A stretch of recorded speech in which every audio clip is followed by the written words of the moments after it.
Hello friends, स्वागत है आपका इस वीडियो पे। सबसे पहले ढेर सारी बधाइयाँ कि आपका डॉक्यूमेंट वेरिफिकेशन की डेट इतनी जल्दी आ गई। अब आते हैं इंपॉर्टेंट चीज़ में। आज की वीडियो में हम लोग क्या बात करने वाले हैं? बात करने वाले हैं UP triple S C JE 2018 के डॉक्यूमेंट वेरिफिकेशन रिलेटेड बातें। क्या क्या बातें होंगी? सबसे पहले तो फॉर्म कैसे फिल करना है। दूसरा, कौन कौन से आपको डॉक्यूमेंट लेके जाना है। अगर किसी के पास सर्टिफिकेट नहीं है तो क्या करना है। गर्ल्स के बहुत सारे डाउट थे और जितने भी डाउट हैं आपके पूरे इस वीडियो में कवर हो जाने वाले हैं। तो चलिए स्टार्ट करते हैं। सबसे पहले क्या होगा, आपने ये प्रोसेस कर ली होगी आई थिंक। आपने वेबसाइट में जाके यूपी ट्रिपल एस सी की, वहाँ पे जब आप लॉगिन करोगे अपने रजिस्ट्रेशन नंबर से आप लॉगिन करोगे। रजिस्ट्रेशन नंबर और डेट ऑफ बर्थ उसमें लगती है। तो इससे जब आप लॉगिन करोगे तो आपको एक ऐसा ये पेज खोल ओपन होगा। इसमें क्या होगा, इसमें आपको 4 से 5 फॉर्म डाउनलोड करने। अब आता है पहला, स्टूडेंट्स का डाउट कि जो हम लोगों ने पहले फॉर्म फिल किया था वो भी लाना है। तो वो फॉर्म नहीं लाना है, आपको सिर्फ वही फॉर्म लेके आना है जो अभी आप डाउनलोड करोगे। तो सिर्फ आपके पास क्या होना चाहिए, रजिस्ट्रेशन नंबर होना चाहिए। एक डाउट तो आपका यहीं पे क्लियर हो गया, रजिस्ट्रेशन नंबर और आपकी डेट ऑफ बर्थ आपको पता है। तो लॉगिन करोगे तो 5 आपके पास डॉक्यूमेंट ओपन होंगे। वरीयता प्रपत्र, detailed application form, attestation form, index card और मार्क्स फॉर्म, ये सबको डाउनलोड के ऑप्शन आएंगे। तो सभी को डाउनलोड कर देना और कोई भी एडिशनल फॉर्म की किसी की भी ज़रूरत नहीं है। ठीक है, तो पहले डाउट आपका क्लियर हो गया। सिर्फ ये 5 फॉर्म लगेंगे और बाकी नॉर्मल डॉक्यूमेंट जो आपके पास रहेंगे। अब ये हो गया पहली चीज़। इसको क्या करना है, इसको डाउनलोड करके इसकी क्या है, प्रिंट निकाल लेना। और प्रिंट निकाल लेना 3 कॉपी। 3 कॉपी अपने पास रखना। एक अच्छे से फिल करके रख लेके जाना, और दो क्या है, फिल कैसे करना है वो पूरी प्रोसेस आज हम लोग देखने वाले हैं। और दो क्या करना है, दो आप सेपरेट रखना, क्योंकि कभी कभी क्या है, गलतियां हो जाती हैं। फिर क्या है, आयोग में जब डॉक्यूमेंट वेरिफिकेशन होगा तो प्रॉब्लम ना हो इसलिए। और बाकी कुछ गलती नहीं होने वाली। अब आते हैं मेन, क्या क्या प्रमाण पत्र मीन्स डॉक्यूमेंट लगने वाले हैं। तो डॉक्यूमेंट क्या क्या लगेंगे ये आप ध्यान से देख लो, ठीक ना। क्या क्या डॉक्यूमेंट लगेंगे, सबसे पहले तो आपको 10th का अपना मार्कशीट देनी है। 10th की आपकी मार्कशीट रहनी चाहिए ओरिजिनल, कंपलसरी, चाहिए ही चाहिए। सेकेंड, अगर आपने 12th किया है तो 12th की आपकी मार्कशीट चाहिए। इसी से जो डेट ऑफ बर्थ आपकी रहेगी इसमें सही होनी चाहिए, जो आपने फिल की है यही मैच होगा। 12th की आपकी चाहिए मार्कशीट। और इसके बाद फिर आपका चाहिए, अगर 12th नहीं भी किया है तो कोई दिक्कत नहीं, डिप्लोमा चाहिए। डिप्लोमा कंपलसरी है तो डिप्लोमा आपको शो करना है वहाँ पे। डिप्लोमा में क्या क्या चाहिए, हर सेमेस्टर वाइज आपके पास जो भी आपको सर्टिफिकेट मिला है वो, सेमेस्टर के साथ साथ आपको जो डिप्लोमा मिला होगा लास्ट में, जो डिग्री आपको मिलती है वो भी आपको चाहिए। तो ये दोनों चीज़ें आपको वहाँ पे लेके जाना है। कैसे लेके जाना है, सब की दो दो फोटो कॉपी करके लेके जानी है और साथ में ओरिजिनल भी लेके जाना है। ये 3 चीज़ें हो गई। डिप्लोमा सर्टिफिकेट आपने ले लिया। इसके बाद फिर चौथी चीज़ क्या चाहिए, चौथी चीज़ आपको चाहिए फ़ोटो। 4 आपको फ़ोटो चाहिए, 2 सिग्नेचर के साथ बुलाते हैं और 2 एडिशनल में चाहिए होती है। पांचवी चीज़ क्या चाहिए, अगर किसी ने डिग्री की है तो डिग्री अपना शो कर सकता है। और छठवां चाहिए, अगर आपने एक्सपीरियंस इसमें शो करना है तो एक्सपीरियंस शो कर दो, बाकी कोई फ़ायदा है नहीं। एक्सपीरियंस शो करना है तो उसका भी सर्टिफिकेट लेके आना पड़ेगा। तो ये 5-6 चीज़ें आपको नॉर्मल स्टूडेंट के लिए ये हो गई, जनरल के स्टूडेंट्स के लिए। अब आते हैं एडिशनल। अगर आप यूपी के स्टूडेंट हो, यूपी के ही सभी लोग हैं, कुछ अदर स्टेट के भी हो सकते हैं। तो क्या क्या चाहिए, सबसे पहला डोमिसाइल सर्टिफिकेट, मतलब डोमिसाइल सर्टिफिकेट, निवास प्रमाण पत्र। जो यूपी के स्टूडेंट हैं उनको निवास प्रमाण पत्र इसमें संलग्न करना है, तभी उनको आरक्षण का लाभ मिलेगा। सेकंड क्या है, जितने भी यूपी के स्टूडेंट सभी को निवास प्रमाण पत्र बनवा लेना है। नहीं है तो अभी बनवा लो, बहुत जल्दी बन जाता है, कोई दिक्कत नहीं है। दूसरा, अगर आपने ईडब्ल्यूएस के अंदर फॉर्म फिल किया है तो ईडब्ल्यूएस का आपको सर्टिफिकेट वहाँ पे शो करना पड़ेगा, वो भी देख लो वो एक्सपायर तो नहीं हुआ है। तीसरा, आपके पास कास्ट सर्टिफिकेट, अगर किसी पर्टिकुलर कैटेगरी से बिलोंग करते हो तो उस कैटेगरी के लिए आपको सर्टिफिकेट उसका होना चाहिए। पीएच कैटेगरी से हो, स्वतंत्रता सेनानी हो, या फिर SC ST OBC, any category से आप बिलोंग करते हो तो आपके पास ये सर्टिफिकेट होना चाहिए। इतने सर्टिफिकेट लेके आने, ओरिजिनल प्लस 2 फोटोकॉपी। इसके बाद एक आता है क्वेश्चन गर्ल्स का, कि गर्ल्स के लिए कोई इस अलग से आपको, जैसे गर्ल्स का भी कोटा है तो उसके लिए अलग से आपको डॉक्यूमेंट लेके आने हैं। तो कोई भी डॉक्यूमेंट के लिए नहीं, आपका जो भी 10th रहता है उसमें आपका जेंडर लिखा रहता है तो वो सफिशियंट होता है। तो गर्ल्स के लिए अलग से हट गया। इतने सारे डॉक्यूमेंट हो गए। अब आते हैं फॉर्म कैसे फिल करना है उसमें डायरेक्ट। देखो, ये आपका आया था क्या, ये नोटिस आया था कि आपको 10 अगस्त के दिन आपका नोटिस आया था कि आपका क्या है, डॉक्यूमेंट वेरिफिकेशन स्टार्ट होगा, ये पढ़ लेना। और कब से स्टार्ट हो रहा है, कब से स्टार्ट हो रहा है, ये 22 अगस्त से। तो 22 तारीख से स्टार्ट होगा। कैसे होता है देखो, दो शिफ्ट में डॉक्यूमेंट वेरिफिकेशन होता है। एक सुबह की शिफ्ट रहती है 10 बजे की, दूसरी रहती है 1:30 बजे की। एक दिन में 320 स्टूडेंट का करते हैं। तो कुछ लोग का जो आप देखोगे नीचे कितने बजे आपको पहुंचना है आयोग, तो 10 बजे पहुंचना है, दूसरे लोग को 1:30 बजे पहुंचना है। तो टाइम से पहुंच जाना। कहाँ पहुंचना है? उत्तर प्रदेश अधीनस्थ सेवा चयन आयोग, तृतीय तल, पिकअप भवन, विभूति खंड, गोमती नगर, लखनऊ। तो लखनऊ में आपको पिकअप भवन में पहुंच जाओगे बहुत आसानी से। मेट्रो पकड़ना, पहुंच जाना। अब आते हैं सिविल। तो अभी स्टार्टिंग में क्या है, सिविल के स्टूडेंट्स का है। स्टार्टिंग सिविल के स्टूडेंट से हो रही है, और लास्ट में ये फिर है यहाँ पे मैकेनिकल और इलेक्ट्रिकल के स्टूडेंट्स का है लास्ट में। टोटल 4568 स्टूडेंट्स का है टोटल, मतलब 13 सितंबर तक इस चलना है आपका डॉक्यूमेंट वेरिफिकेशन। अब आते हैं डॉक्यूमेंट वेरिफिकेशन के बाद जो आपके लिए सबसे इंपॉर्टेंट है, कैसे फॉर्म फिल करना है। तो देखो, पहला फॉर्म आपको क्या हो जाएगा, फॉर्म देखते जाना और अपना फिल करते जाना। इसमें कुछ नहीं फॉर्म फिल करना है। अभिलेख लेख परीक्षण पत्र है। इसमें आपका यहाँ पे नाम दिया होगा और आपका नंबर दिया होगा, क्या है, रोल नंबर। आपके आयोग का कौन सा विज्ञापन नंबर है, किस डेट के दिन आपका डॉक्यूमेंट वेरिफिकेशन है, यहाँ पे डेट चेक कर लेना। अगस्त में है, सितंबर में है, किस डेट को है, कितने बजे से है, सुबह वाली शिफ्ट में है कि शाम वाली शिफ्ट में। तो यहाँ से आपको ये दो चीज़ों से आपको पता चल जाएगा। बाकी इसका कोई चीज़ उपयोग नहीं है, ये फ्रंट में लगता है। इसमें यही बताया गया कि क्या क्या सर्टिफिकेट ये सब आपको लेके जाना है। अब आते हैं दूसरा। दूसरे में आप विभाग या पदों की वरीयता प्राप्त, मीन्स आपको क्या है, अपना ये फिल करना है कौन सा विभाग आपको चाहिए। ऊपर रजिस्ट्रेशन डिटेल रहेगी, वो चेक कर लेना। कभी कभी मिसप्रिंट हो जाता है, सभी को चेक कर लेना अच्छे से, अपने रोल नंबर से मिला लेना या फिर जो भी आपको एडमिट कार्ड मिला था उससे। कैसे फिल करना है इसको देख लो। अब जैसे 4 विभाग की इसमें डिटेल दी है, आप में अलग दी होगी, सिविल वालों के लिए अलग है, मैकेनिकल वालों के लिए अलग। ये मैकेनिकल वालों का है, 4 विभाग इसमें दिए हैं। अगर किसी लड़के को सपोज चाहिए उत्तर प्रदेश आवास विकास परिषद में उसको नौकरी चाहिए, जैसे होता है कभी को कि मेरी ये प्रेफरेंस है, तो मैं इसमें लिख लूँगा ये मेरी फर्स्ट प्रेफरेंस है, पहला। फिर जिसमें आपका विशेष सचिव आवास एवं शहरी नियोजन, इसमें हमको चाहिए तो ये चाहिए दूसरी प्रेफरेंस की, ये नहीं मिलेगा तो सेकंड मिलेगा।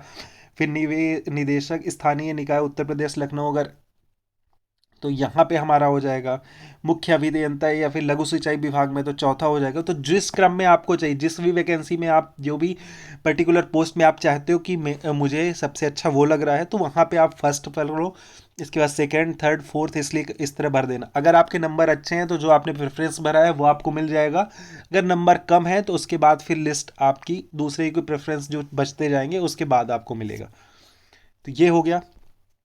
अब आता है यही शब्दों में कैसे लिखना है। शब्दों में जैसे अगर इसमें मैंने फर्स्ट दिया लिखा है, इसमें मैंने फर्स्ट लिखा है तो इसमें मैं क्या लिख दूंगा, प्रथम लिख दो या फिर फर्स्ट लिख दो, कुछ भी लिख सकते हो इंग्लिश या फिर हिंदी से। नीचे क्या करना है, नीचे यहाँ पे आप अपने सिग्नेचर करेंगे, यहाँ पे आप अपने सिग्नेचर कर देंगे, डेट डाल देंगे जिस दिन आपका डॉक्यूमेंट वेरिफिकेशन होगा, और यहाँ पे नीचे आपका रोल नंबर रहेगा, वो आप चेक कर लेना। अब आते हैं तीसरा, आवेदन पत्र में। तो आवेदन पत्र बहुत ध्यान से फिल करना है। यहाँ पे आपको क्या है, अपनी फ़ोटो चिपकानी है स्माइल करती हुई, और फोटो क्या है कि कांच दिखने चाहिए दोनों, और ऊपर आपको क्या है, एक सिग्नेचर करना है। तो एक सिग्नेचर कर देना, फोटो चिपका के फिर बाहर से अंदर तक सिग्नेचर करना। अब आते हैं विभाग संख्या आपको छोड़ देनी है, डिटेल होगी चेक कर लेना। डिटेल के बाद फिर आता है पद एवं सेवा का नाम। तो पद किस पोस्ट के लिए आप फॉर्म फिल करें हैं आपने, जूनियर इंजीनियर, तो यहाँ पे फिल करना है जूनियर इंजीनियर। फिर आते हैं अभ्यर्थी का नाम। तो ऊपर ये इंग्लिश से लिखा होगा, आपको हिंदी से लिखना है अपना नाम। फिर अभ्यर्थी के पत्र व्यवहार का पूरा पता, तो इसमें पूरा एड्रेस लिखना। एड्रेस ऐसा लिखना जिससे पोस्ट जब आपकी ज्वाइनिंग वहाँ पे जाए तो गवर्नमेंट भेजे तो आपके पास पहुँच जाए ज्वाइनिंग। ठीक है, वीडियो थोड़ा लंबा हो रहा है लेकिन फॉर्म फिल करने के लिए पूरी डिटेल आपको बतानी पड़ेगी। दूसरा है किस ग्राम या फिर अभ्यर्थी स्थायी निवास। एक का स्थायी निवास होता है, एक का होता है पत्र व्यवहार के लिए। तो जहाँ पे भी पहुँच सकता हो आपको एक स्थायी निवास अपना यहाँ पे देखना दिखाना है नीचे वाले में। ऊपर जहाँ पे भी आप अपना डॉक्यूमेंट या फिर कुछ भी कुछ भेजते हैं पत्र, तो वो पहुँच जाए उसके लिए आप। तीसरा अब आते हैं जन्म तिथि। जन्म तिथि में तो आपको पता है, ऊपर आपकी लिखी रहेगी अंकों में, नीचे लिखना है। जैसे किसी का है 1 मार्च 1999, 1999 लिखना, 1999, 1999 कैसे लिखना, गलती मत कर देना ऐसे, 1900 हिंदी से लिख देना या फिर इंग्लिश से लिख देना। अब आते हैं नीचे। नीचे क्या होगा, नीचे आपके फादर की डिटेल होगी, या फिर कोई गर्ल मैरिड है तो उसके पति की डिटेल यहाँ पे फिल करनी पड़ेगी। डिटेल क्या क्या फिल करनी है देख लो। अभ्यर्थी के पिता का नाम, मीन्स आपके फादर का यहाँ पे नाम फिल करना है, यहाँ पे लिख देना, हिंदी से लिख देना, इंग्लिश से लिख देना। जन्म स्थान, कहाँ के रहने वाले आपके पिता, जहाँ का पूरा पता लिख देना। राष्ट्रीयता बदली, अगर किसी के फादर ने राष्ट्रीयता चेंज की है तो लिखना हाँ। उसके बाद आपको डॉक्यूमेंट देने पड़ेंगे, बाकी मैक्सिमम लोगों की तो होगी नहीं, सब भारत के रहने वाले हैं तो कोई दिक्कत नहीं है। अगर अब आते हैं 7वें नंबर में, एक तरफ से भरते जाओ, फॉर्म फॉर्म उठा लो भरते जाओ। 7वें नंबर में तो क्या है, आप अधिवासी से, अधिवास से भारतीय निवासी मीन्स जन्म से भारत के निवासी हैं, लिखना हाँ। कोई बाहर से आया हो तो लिख देना नहीं। इसके बाद आपको प्रमाण पत्र देना पड़ेगा। अब आते हैं, इसमें ध्यान से भरना, ठीक है। 8 नंबर कॉलम में क्या कहते हैं, क्या अभ्यर्थी विज्ञापन में उल्लेखित किसी प्रकार का आरक्षण चाहते, किसी प्रकार का आरक्षण चाहते हो तो हाँ लिखना। अगर चाहते हो, नहीं चाहते हो तो लिखो क्या, नहीं। चाहते होगे तो उसमें दो चीज़ फिल करनी पड़ेगी, वर्ग जाति, मीन्स किस किस पर्टिकुलर कैटेगरी से आप बिलोंग करते हो तो वो यहाँ पे फिल करना पड़ेगा। और दूसरा क्या है, आपको फॉर्म, उसका फॉर्म मीन्स क्या है, सर्टिफिकेट शो करना पड़ेगा, सर्टिफिकेट आपको चाहिए होगा, तो ये ध्यान से भरना। अब आते हैं दूसरी चीज़, इसी में EWS वाले क्या करें, तो EWS वाले भी इसमें हाँ लिखेंगे। इसमें आप EWS का फॉर्म यहाँ पे देना पड़ेगा। अब आते हैं उसके नीचे। उसके नीचे क्या है आपका, खा में। खा में क्या है कि अगर आप एज में छूट चाहते हो और किसी पर्टिकुलर कैटेगरी से बिलोंग करते हो तो आपको यहाँ पे हाँ लिखना पड़ेगा, ठीक है। तो ये दो चीज़ कर लेना। जो जनरल वाले उनको कुछ नहीं भरना, उनको सिर्फ सीधे सीधे ना बिल नहीं फिल कर देना। अब आते हैं विवाहिता अविवाहित। अगर आप अभ्यर्थी विवाहित है तो हाँ लिखेगा, नहीं तो नहीं लिखेगा। यहाँ पे लिखना है हाँ या फिर नहीं। अगर हाँ है तो एक से अधिक जीवित पत्नियां तो नहीं है तो वो लिख देना। अब आ जाते हैं नीचे, जिसमें इंपॉर्टेंट आपको ध्यान देने वाली बात है। सबसे पहले क्या क्या भरना है वो ध्यान दे लो इसमें। High school means 10th, intermediate मतलब 12th, किसी का नहीं है तो कोई दिक्कत नहीं। स्नातक मीन्स ग्रेजुएशन, किसी का है तो ठीक है, नहीं है तो भी ठीक है, कोई दिक्कत नहीं। डिप्लोमा होना चाहिए, 10th और डिप्लोमा दो चीज़ कंपलसरी है, बाकी कोई चीज़ कंपलसरी नहीं है। सब्जेक्ट हाई स्कूल में क्या क्या सब्जेक्ट लिखेंगे, एक मैं बता देता हूँ ध्यान से, बाकी उसी तरह फिल कर लेना। हाई स्कूल में क्या क्या सब्जेक्ट लिखोगे, हाई स्कूल में पूरे आपको लिखने पड़ेंगे, math, science, English, Hindi, Sanskrit, जो जो सब्जेक्ट लिखते हो पूरे आप यहाँ पे फिल करोगे। श्रेणी, किस श्रेणी में आप पास हुए, फर्स्ट डिवीजन, सेकेंड डिवीजन, ये आपको लिखना पड़ेगा। किस वर्ष पास हुए हो, कितने प्रतिशत है, 90%। प्रदत्त प्रमाण संख्या मीन्स जो आपने 10th का सर्टिफिकेट है उसमें एक नंबर दिखा होगा, सीरियल नंबर, वो यहाँ फिल करना पड़ेगा। प्राप्त विशिष्टता का विवरण, तो यहाँ पे कुछ भी फिल करने की जरूरत नहीं है। ये तो हो गया। इसी तरह 12th फिल कर लेना है ग्रेजुएशन में, और डिप्लोमा में मैं बता देता हूँ, ग्रेजुएशन उसी तरह फिल कर लेना। अब देखो डिप्लोमा में क्या करना है, यहाँ नीचे डिप्लोमा का भरना है। यहाँ पे लिखोगे आप क्या, मैकेनिकल या फिर इलेक्ट्रिकल, सिविल, जिस ब्रांच से कर रहे होगे तो लिखना है सिविल इंजीनियरिंग, मैकेनिकल इंजीनियरिंग या फिर इलेक्ट्रिकल इंजीनियरिंग। और बाकी ऊपर तो सेम रहेगा। सेम कैसे कि किस श्रेणी में आपने पास, श्रेणी फर्स्ट डिवीजन है, किस वर्ष आपने पास किया है, प्राप्तांक मीन्स प्रतिशत क्या है, प्रमाण पत्र का नंबर मीन्स जो डिप्लोमा का, आप देखो कैसे क्यों ज़रूरत होगी, क्योंकि हर सेमेस्टर का भी आपके पास होगा तो उससे काम नहीं चलेगा। आपके पास क्या होना चाहिए, फाइनल डिप्लोमा होना चाहिए, क्योंकि उसी का यहाँ पे प्रमाण पत्र नंबर या फिर सर्टिफिकेट नंबर लिखना है। तो ये बात हो गई। इसके बाद उसके नीचे देख लो, तो अगर आपकी खेल कूद में रुचि है, कहीं पे आपने कुछ पार्टिसिपेट किया है या फिर व्यायाम में, तो वो यहाँ पे फिल कर देना और उसका प्रमाण पत्र भी संलग्न कर देना, बाकी कोई फ़ायदा है नहीं। अब आते हैं, अगर आप कहीं पे काम कर रहे थे या फिर अगर आप अपना एक्सपीरियंस शो करना चाहते हो तो आप यहाँ पे दिखा सकते हो। इसमें किस पद में थे, क्या वेतन मिल रहा था, मतलब काम का पूरा आपको विवरण देना पड़ेगा, कब आपने ज्वाइन किया, ज्वाइनिंग डेट, कब नियुक्ति का स्थान मीन्स कहाँ पे आप ज्वाइन कर रहे थे, कहाँ पे वर्क प्लेस है आपका, पद त्याग की दिशा में पद छोड़ने की तिथि, अगर पद छोड़े हो तो उसकी तिथि आपको इसमें मेंशन करनी पड़ेगी। बस इतनी चीज़ें हैं, बाकी कोई भी चीज़ इसमें नहीं फिल करनी है। अब आते हैं उसके नीचे और विज्ञा इसमें आपको अभ्यर्थी विज्ञापित, हाँ, विज्ञापित अनिवार्य तथा अधिमानी हर्ताओं के संबंधित निम्न विवरण दें। तो इसमें आपको अनिवार्य में आपको 10th लिखना है, इसमें प्रमाण पत्र संख्या जो होगी वो फिल करना, दूसरा यहाँ पे अनिवार्य में डिप्लोमा लिखना और उसमें प्रमाण पत्र संख्या होगी वो लिख देना। अगर बाकी कोई सर्टिफिकेट या फिर लगा रहे हो तो वो इधर अधिमानी में लगेगा। ये समझ में आ गया, ये बहुत लोग को समझ में नहीं आता है। 13 पहुंच गए। 14 में अगर किसी ये तो आप जल्दी जल्दी देख लो इसको। 14 में टेरिटोरियल आर्मी सेना में 2 वर्ष की सेवा दी है तो हाँ लिखना, नहीं तो नहीं प्रमाण पत्र लगाना पड़ेगा। एनसीसी का सर्टिफिकेट हाँ नहीं, ये आपके ऊपर डिपेंड करता है, कोई फ़ायदा नहीं है। 15 ध्यान से पढ़ना, अभ्यर्थी किसी फौजदारी न्यायालय द्वारा दंडित तो नहीं किया गया है, मीन्स आपके ऊपर एफआईआर हो या फिर न्यायालय ने कभी आपको जेल भेज दिया या फिर कुछ दंडित किया हो तो उसका विवरण में हाँ ना ध्यान से लिखना सोच के। अगर नहीं लिखे हो तो मीन्स कभी भी नहीं होना चाहिए, क्योंकि ये वेरिफिकेशन होता है, ये वेरीफाई होता है और बाद में लोग की नौकरी चली जाती है इसके कारण से। और दूसरा क्या, अगर हाँ है तो आप वहाँ पे उसका विवरण दे सकते हैं तो कोई भी दिक्कत नहीं होगी, ठीक है। ये ध्यान रखने, नौकरी चली जाती है इस तरह में। दूसरा क्या है, क्या अभ्यर्थी किसी राज्य लोक सेवा आयोग अथवा किसी अन्य चयन आयोग द्वारा प्रतिवरित किया गया है। अगर कभी इसके द्वारा निकाला गया है किसी भी आयोग के द्वारा तो हाँ लिखना, नहीं तो नहीं लिखना। राजकीय सेवा में पदच्युत किया गया है अथवा हटाया गया है तो वो आपको विवरण देना पड़ेगा, अगर आपको कभी किसी ऐसी जॉब में थे जब उसको हटा दिया गया हो। राजकीय सेवा मीन्स गवर्नमेंट जॉब में रहोगे तभी, बाकी नहीं दिखाने की जरूरत है। अब आते हैं इंपॉर्टेंट पार्ट में जिसमें आपको सबसे ज़्यादा दिक्कत हो रही होगी कि आवेदन शुल्क की डिटेल कैसे देनी है। तो उसमें ट्रांजैक्शन आईडी सबसे ज़्यादा है, तो ट्रांजैक्शन आईडी कैसे आपको मिले, तो सबसे फर्स्ट अगर आपने के पास पुराना फॉर्म है तो उसमें एक बार चेक कर लो, नहीं है तो दूसरा क्या है कि अगर आपने एसबीआई से जमा किया है तो एसबीआई कलेक्ट में जाना, वहाँ पे अपनी डिटेल फिल करना तो आपको पता चल जाएगा। अगर आपने एसबीआई बैंक से किया, बाकी दूसरे से किया है तो उसको आपको पता लगाना पड़ेगा। या फिर नहीं है, अब देखो पता लगा लेना अगर हो सके तो। अगर नहीं मिल रही डिटेल तो कोई प्रॉब्लम नहीं है, टेंशन मत लेना, कोई दिक्कत नहीं है, इसके कारण आपका कुछ भी प्रॉब्लम नहीं होगी। नीचे यहाँ पे अपना नाम लिखना है, पुनीत सुपरस्टार, पुनीत सुपरस्टार इसमें नाम लिखना।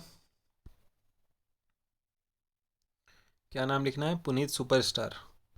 पुनीत सुपरस्टार नाम लिखना, सुपरस्टार का नाम लेते ही नाम लिखना है, अपना हस्ताक्षर करना है, पूरा नाम लिखना है, पता लिखना है, दिनांक लिखना है जिस दिन आपका डॉक्यूमेंट वेरिफिकेशन हो, स्थान कहाँ पे, लखनऊ। अब आते हैं उसके नीचे जो फॉर्म है, ऊपर आपकी डिटेल रहेगी, चेक कर लेना उसको अच्छे से, फॉर्म खोलते जाओ। दूसरा ये देख लेना, प्रपत्र 4 है ये। अब इसमें कैसे भरना है, देखो यहाँ पे क्या दिया है, हाई स्कूल, हाई स्कूल मतलब 10th, एक बता देता हूँ बाकी तो अपने से भर लोगे।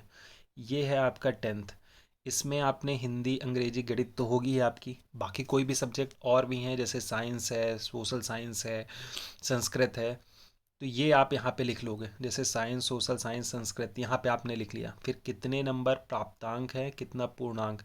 प्राप्तांक मीन्स आपने मान लो 92 पाए, टोटल कितने थे, 100 में से 92 नंबर पाए, तो ये आपको पूरा हर सब्जेक्ट के लिए फिल कर लेना है। फिल करने के बाद कितना आपने टोटल प्राप्तांक पाया, ये अपना जब आप अपना मार्कशीट देखोगे उसमें दिख जाएगा। तो टोटल आपको कितने मिले, जैसे आपको 500 मिले, 6 सब्जेक्ट थे तो 600 में से, तो किस श्रेणी में आए, उत्तीर्ण हुए नहीं हुए, तो ये डिटेल आपको भर लेनी है। 10th में तो भर लोगे, 12th में भर लोगे, डिप्लोमा में तो डिप्लोमा में सिर्फ ऐसा करना, सिर्फ यहाँ पे लिखना क्या, डिप्लोमा। टोटल आप अपनी मार्कशीट देखोगे, जो डिप्लोमा में सेमेस्टर क्यूमुलेटिव एक मार्कशीट मिलती है कि इतना पूर्णांक था, आखिरी में मुझे इतना मिला, और नीचे क्या लिख दोगे, नीचे यहाँ पे परसेंटेज बना देना कि 90%, 80% कितना बना, ठीक है। फर्स्ट आए सेकंड आए ये लिख देना, नीचे सिग्नेचर कर देना, बस ये समस्या दूर। अब आते हैं नेक्स्ट फॉर्म में, प्रपत्र 3 में। प्रपत्र 3 खोल लो। खोलने के बाद बहुत लंबा फॉर्म है यार। सबसे पहले अभ्यर्थी का नाम, तो अभ्यर्थी के नाम में आप अपना नाम लिखेंगे हिंदी से, यहाँ पे हिंदी से लिखना पड़ेगा, इंग्लिश से आपका लिखा होगा। पिता का नाम अपना लिखना पड़ेगा, जन्म तिथि अंकों में लिखी होगी, शब्दों में लिखना, शब्दों में मैं मतलब कि 1 जनवरी, इस तरह पूरा लिखना पड़ेगा।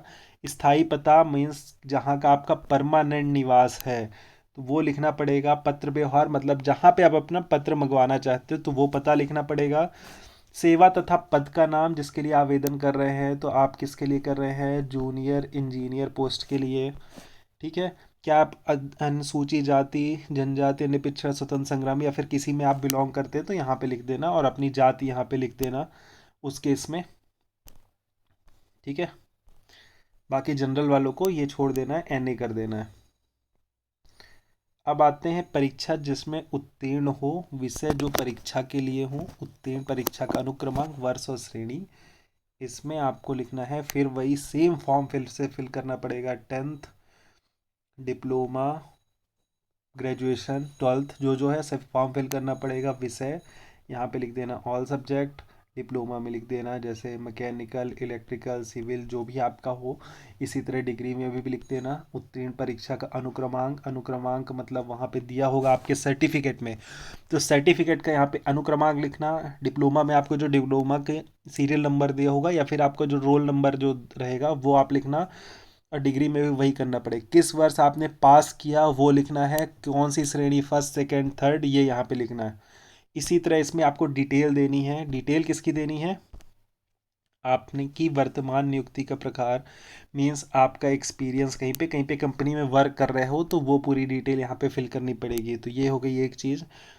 अब आते हैं दूसरा चीज़, ये कहाँ आपको आना है, इसका एड्रेस दिया हुआ है तो पता होगा, पिकअप भवन लखनऊ में आना है आपको।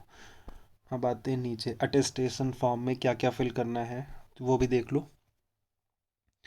अटेस्टेशन फॉर्म में ये सब पर आपको दिखाना ज़रूरी नहीं है। अब है पिता का पूरा नाम लिखना है। ये हाई स्कूल का जो सर्टिफिकेट है ना उससे देख के पूरा डिटेल फिल करना।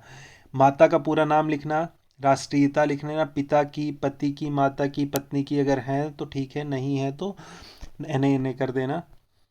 और निम्नलिखित का जन्म स्थान, जन्म स्थान मीन्स आपके पति का और पत्नी का, ये ना कर देना आप।